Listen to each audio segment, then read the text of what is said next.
الشيطان الرجيم بسم الله الرحمن الرحيم وما كان صلاتهم عند البيت إلا مكاء وتصديق فذوقوا العذاب بما كنتم تكفرون صدق الله العظيم.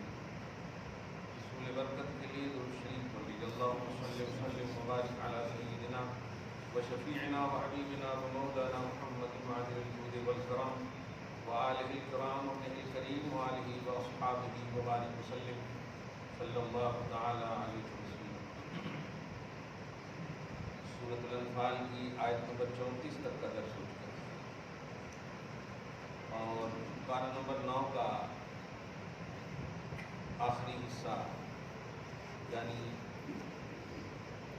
3 4 5 آیتیں، پھر پارہ نمبر 10 انشاءاللہ دیکھتے ہیں کہاں تک ہوتا ہے. گزشتہ ہفتہ کی کمی پوری ہو سکتی ہے. اللہ پاک فرماتا ہے وما کان صلاتهم عند البیت. قریش جو مومن جو نہیں ہوتے ہیں نا، شرارت فطرت میں اکثریت کے اعتبار سے ہر ایک میں نہیں ہے. ہر کافر ظالم نہیں.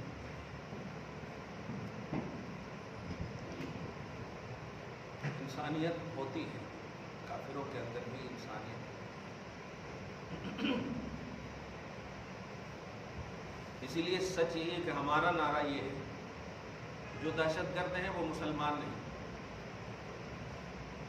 اور جو مسلمان ہیں وہ دہشت گرد نہیں. کیونکہ یہ صفت جو ہے قرآن پاک میں اللہ پاک نے منافقین کی بتائی. لا تفسدوا فی الارض، زمین میں فساد نہ مچاؤ. تو منافقین کیا کہتے ہیں؟ ہم فساد نہیں مچاتے، انما نحن مصلحون، ہم صلح پسند ہیں، ہم تو اصلاح کرتے ہیں. اللہ پاک فرماتا بے وقوف تم ہی فسادی ہو. ایمان والے فساد اور دہشت گردی نہیں کرتے. یہ ایمان کی شان ہے. جو کرتے ہیں وہ مومن نہیں. یہ ہمارا اعلان، اسلام کا اعلان ہے. قریش جو کفار قریش تھے، حضور پاک صلی اللہ علیہ وسلم کی آمد کے بعد بھی یہ بعد میں اعلان ہوا جب کعبہ کی فتح ہوا تو اس کے بعد اس کی جو خوب، اس کی جو عظیم، اس کی جو پوترتا تھی، اس کی جو تہذیب و ثقافت تھی، اس کا جو اسٹیٹس تھا، پھر نبی کی زبان سے اعلان ہوا. مگر اس سے پہلے کیا کرتے تھے یہ لوگ؟ بیت اللہ کے آزو بازو صلاۃ کا لفظ ہے لیکن طواف نہیں مراد ہے، ننگے طواف کیا کرتے تھے. اور ایسا شور بچاتے تھے، اس طرح چیختے تھے کہ عربی میں مکان کا لفظ ہے جس کو مانا ہوتا ہے سیٹی بجانا، اور تصدیہ تالیاں ہوئی. ہاں، اپنی عبادت میں بھی اس طرح کی وہ حرکت کرتے تھے. اور دوسرے ایک تفسیر یہ بھی ہے کہ اگر نمازی ہمارے جو مومن ہوتے وہ نماز پڑھتے، حضور پاک صلی اللہ علیہ وسلم کے صحابہ نماز پڑھتے، تو یہ چیختے چلاتے، اتنی شور شغب کرتے کہ ان کو نماز میں خلل ہوتا. اللہ پاک بہت ناراض ہو کہ اللہ اپنے محبوب بندے جو مومن بندے ہیں ان کی عبادتوں کو گویا اس خصوصیت کے ساتھ نظر فرماتا ہے کہ اگر کوئی خلل اس میں ڈالے تو اس پر غضبناک ہو جاتا ہے، اس پر غصہ فرماتا ہے. اسی لیے ہم لوگ کبھی بھی نماز پڑھیں تو یہ دھیان میں رکھیں کہ اللہ سبحانہ آپ پر مکمل نظر فرمائے ہوا ہے. سبحان اللہ، پورے ایک دم کنٹرول میں ہے آپ. یہاں تک کہ اگر کوئی آپ کے خلاف کچھ گڑبڑ کرے گا، کرنے والا بھی ہوگا نا، تو اللہ پاک دفاع فرمائے گا آپ کا، اس کو دور کر دے گا. اور ایسے کئی ایسے موقع حدیث کے بھی الفاظ ہیں کہ ابو جہل نے کئی موقعوں سے پتھر مارنے، یہ کرنے وہ کرنے کی کوشش کی نا. ایک خندق ڈال دیا اللہ تعالیٰ نے، سانپ کو سامنے رکھ دیا اللہ تعالیٰ نے. تو گویا اپنے نمازیوں، اپنے اس کے جو مومن نمازی